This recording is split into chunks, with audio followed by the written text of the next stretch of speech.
Le mercato de cet été 2025 prend des tournures inattendues alors que le RC Lens cherche à réaliser un coup de maître en attirant Florian Seven. Après une saison marquée par des mouvements surprenants de joueurs tels que Paul Pogba et Olivier Giroud, Lens pourrait bien confirmer cette tendance avec le retour de l'ancien international français. Depuis plusieurs semaines, le club artésien, dirigé par le duo Jean-Louis Leca et Benjamin Parot, a mené des négociations discrètes avec Udinese. Bien que l'accord ne soit pas encore finalisé, l'optimisme est de mise avec un montant global estimé à 6 millions d'euros. Seven, qui a fait ses preuves en Italie après un passage difficile au Mexique, avait initialement prévu de rester à Udinese jusqu'à l'expiration de son contrat en 2026. Cependant, l'intérêt du RC Lens a bouleversé ses plans.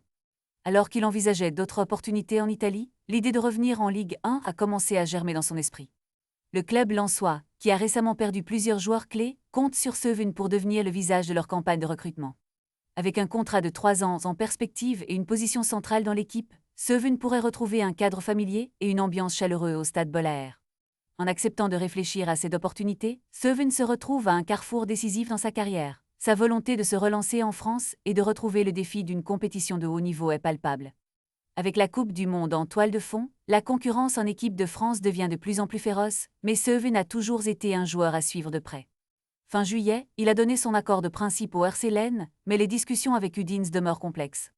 Les dirigeants artésiens ont des objectifs clairs et semblent plus proches que jamais de réaliser ce qui pourrait être le plus grand coup du mercato.